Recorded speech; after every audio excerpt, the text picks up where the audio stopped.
In questo video voglio darti finalmente la prova provata che accessori tipo questo non servono assolutamente a nulla. Come ti raccontavo nell'introduzione, oggi voglio parlarti di questi oggetti osceni. Se non sai di cosa sto parlando, buon per te, perché vuol dire che non ce l'hai, non l'hai mai visto e sei salvo.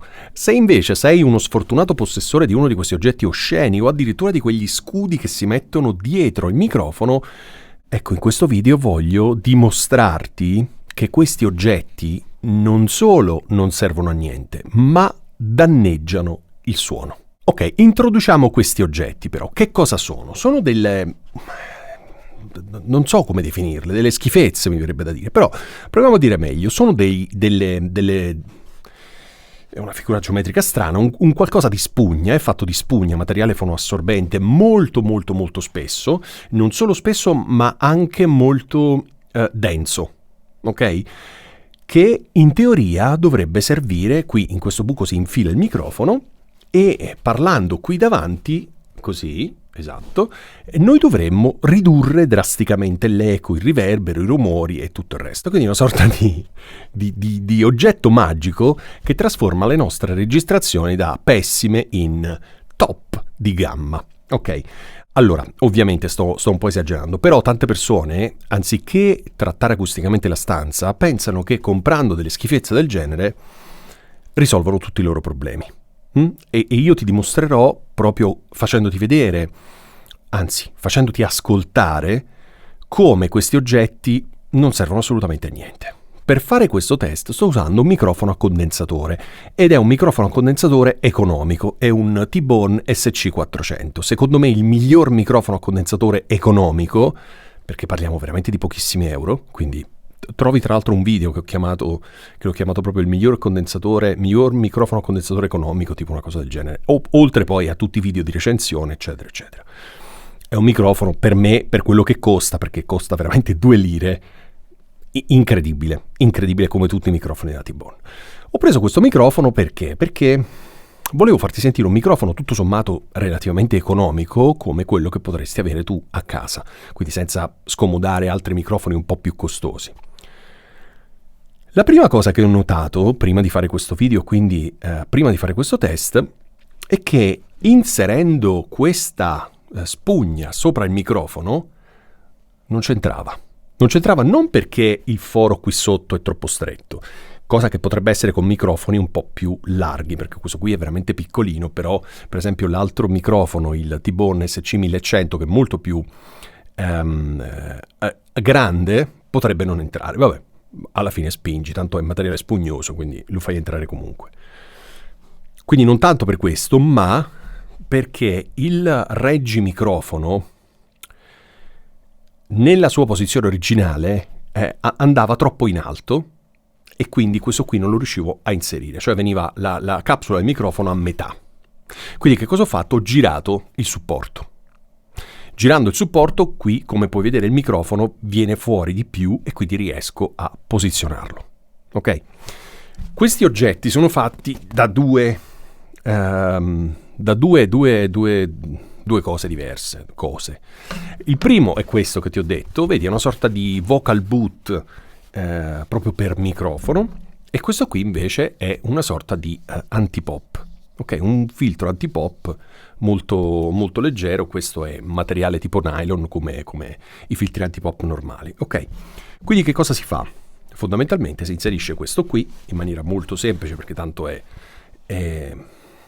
materiale spugnoso, quindi va benissimo lo stesso, e questo si inserisce sul microfono. Adesso tu stai ascoltando quest'audio pulito, non sto effettando l'audio, non sto aggiungendo nulla, proprio per farti sentire il riverbero, per farti sentire i rumori di fondo che questo microfono capta in quanto microfono a condensatore. Microfono che andrebbe utilizzato solo in stanze veramente acusticamente trattate. La mia stanza sì è trattata acusticamente, non è il massimo, infatti ho tolto dei pannelli che di solito uso qui su questo lato, proprio per farti sentire un po' di più il riverbero e i rumori della stanza. Adesso aggiungerò questo e continuerò a parlare. Dopo ti faccio vedere la rappresentazione grafica, lo spettro sonoro di questo microfono e dello stesso microfono con questo aggiunto, per dimostrarti una cosa, ma non ti anticipo nulla, così resti fino alla fine del video e io faccio watch time, YouTube consiglia questo video, eccetera, eccetera. Scherzo, alla fine, te lo dico alla fine perché così ascolti tutto il processo. Inseriamo questo.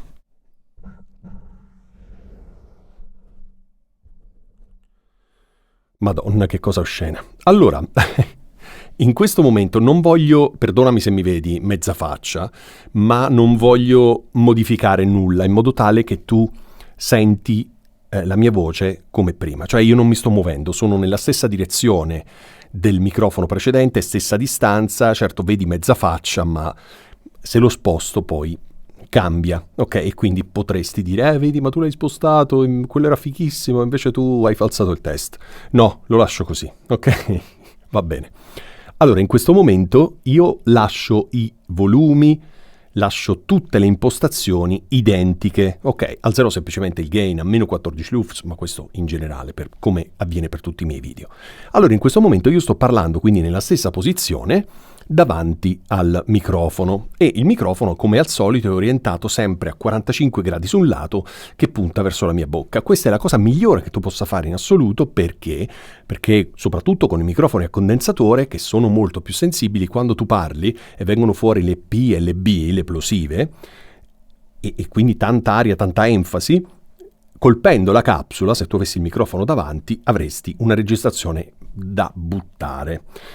Tenendolo di lato, io posso parlare tranquillamente, posso usare tutte le P e le B che voglio e non c'è nessun problema. Ok, quindi questa è la posizione corretta del microfono, ma del resto se guardi tutti i miei video lo sai, te ne accorgi, te ne parlo spesso. Questo qui è un microfono cardioide, quindi prende tutto ciò che arriva davanti, un po' di ciò che arriva di lato e quasi niente di ciò che arriva dietro.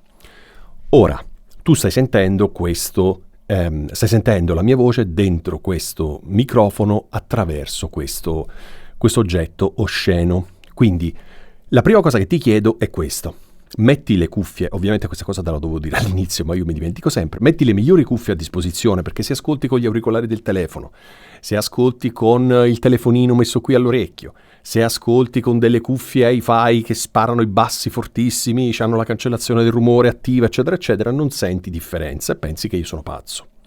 Siccome non sono pazzo, e anche se lo fossi non te lo direi, ti chiedo di usare le migliori cuffie che hai a disposizione. Ora, se non hai cuffie decenti, peggio per te, nel senso che come fai a lavorare audio, che sia podcast audio o l'audio dei video, senza avere delle cuffie decenti? Non dico cuffie da chissà quanto, però se non hai delle cuffie più o meno lineari, cuffie da studio, non puoi fare niente. Cioè tutto quello che stai facendo è affidato al caso, quindi può essere che viene bene, può essere che viene male. Ok, fatta questa premessa, non mi stancherò mai di ripetere che le cuffie sono indispensabili. Le persone continuano a non comprare le cuffie, comprando sempre nuovi microfoni e non hanno mai le cuffie di riferimento. Quindi che cosa sentono? Vabbè. Dicevo, metti le migliori cuffie che hai a disposizione, perché solo in questo modo puoi sentire la differenza tra quello che ti ho fatto sentire prima e questo che ti sto facendo sentire adesso. Ma ti farò vedere tra un po' diciamo lo spettro grafico del microfono precedente senza questo oggetto e con l'oggetto, e ti dimostro una serie di cose. Ok, ma questi oggetti a che cosa servono? Come ti ho spesso detto in quasi tutti i miei video, la voce va in tutte le direzioni. Quindi mentre io sto parlando, la voce va in alto, va in basso, a destra, a sinistra, sopra, sotto, davanti, dovunque. Ok? Quindi le persone si sono inventati questi oggetti perché hanno pensato che potessero schermare l'audio che parte dalla mia voce, rimbalza sulle pareti, sugli oggetti e ritorna dentro. Benissimo. Ma ti ricordi che cosa ti ho detto? Questo microfono ha un pattern polare cardioide. Che cosa vuol dire? Che prende soprattutto davanti, meno di lato e quasi nulla da dietro. Nella maggior parte dei casi il microfono che tu utilizzerai avrà un pattern polare cardioide, quindi più ricettivo davanti. Che cosa ti sta venendo in mente? Che davanti alla fine c'è semplicemente un pop filter, cioè quella cosa col nylon. Quindi se io avessi messo un pop filter semplicemente davanti senza sto gabbiotto osceno, sarebbe cambiato qualcosa? Probabilmente no. Prima di passare alla parte più tecnica, nella quale condividerò con te degli screenshot nei quali ti faccio vedere proprio come questo oggetto modifica la nostra voce, voglio farti ascoltare il rumore di fondo della stanza. Perché? Perché molti dicono di usare questi oggetti anche per evitare che i rumori entrino nel microfono. Ora io faccio una cosa, sto in silenzio per un attimo, con soltanto il microfono, e dopo aggiungo questo e sto in silenzio. L'unica cosa che farò per farti ascoltare è alzare in post-produzione il volume, in modo che tu senta effettivamente la differenza, se c'è una differenza, tra i rumori che entrano nel microfono, ok? Allora, provo a stare in silenzio.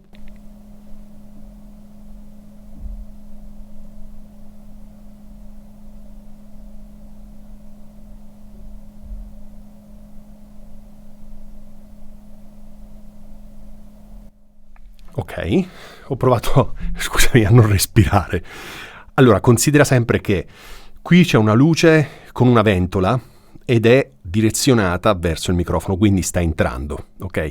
Qui dietro c'è un'altra luce senza ventola, quindi non fa molto rumore, però considera che la stanza, tutte le stanze comunque producono rumore. Adesso inserisco questo e sto in silenzio per altrettanti secondi.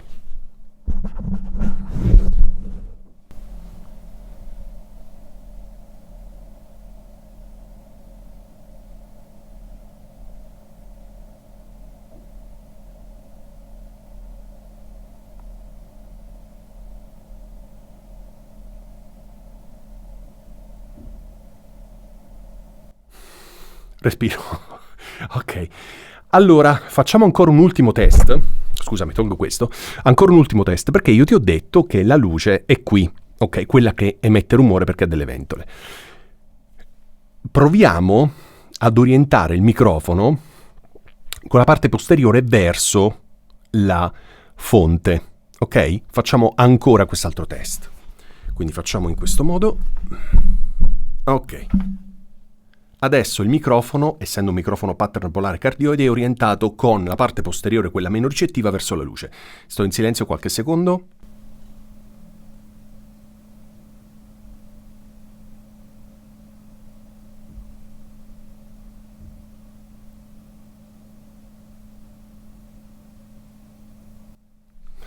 Respiro. Adesso mettiamo questo e sto in silenzio.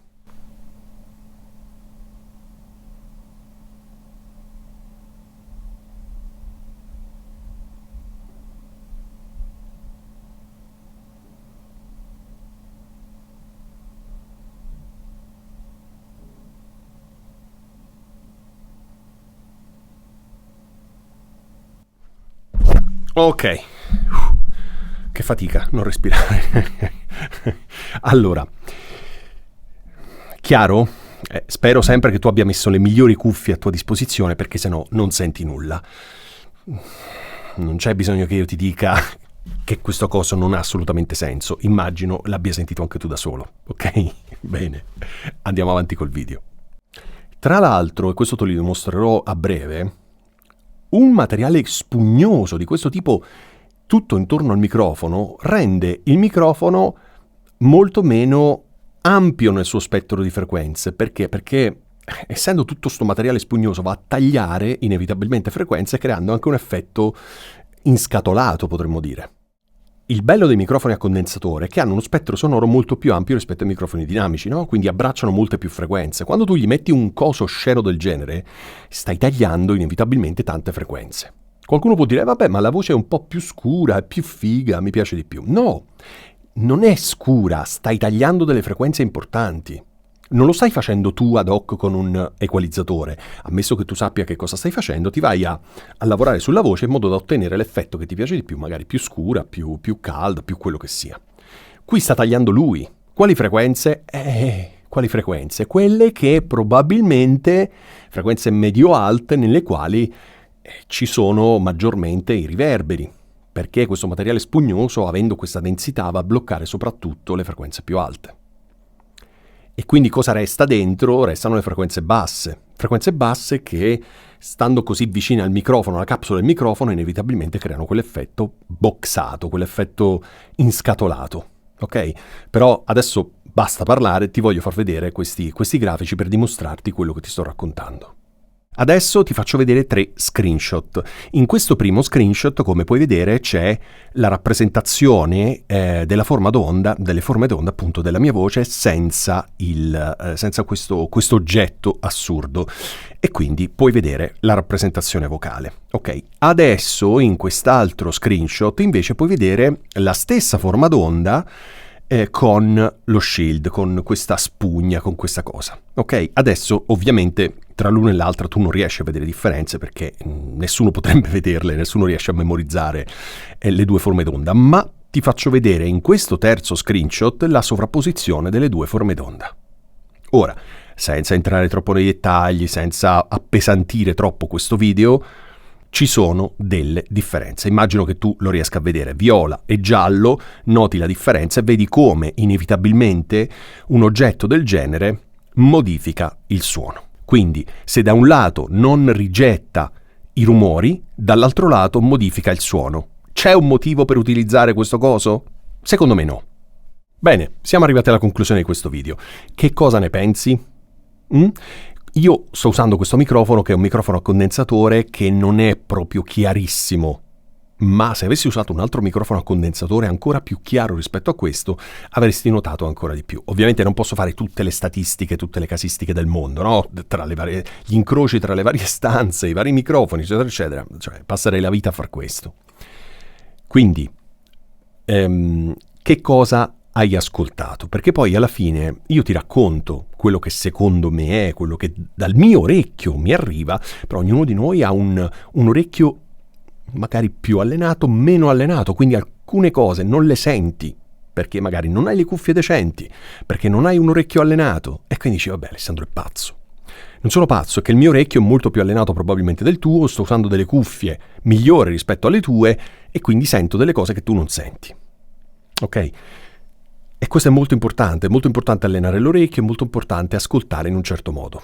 Va bene? Quindi spero di averti dimostrato che oggetti come questo o come gli shield, eccetera, eccetera, non servono assolutamente a nulla. Servono soltanto a vendere, quindi chi li produce guadagna un sacco di soldi e noi ci pensiamo invece di aver fatto un affare che adesso il nostro audio spacca. In realtà no. Se però ti interessa questo oggetto, io ti lascio il link in descrizione, perché poi è fatto molto bene, cioè è molto resistente, molto solido, è fatto proprio bene. Se servisse a qualcosa sarebbe meglio, però tant'è. Ok? Allora fammi sapere che cosa ne pensi, quindi aspetto i tuoi commenti e noi ci sentiamo settimana prossima. Ciao!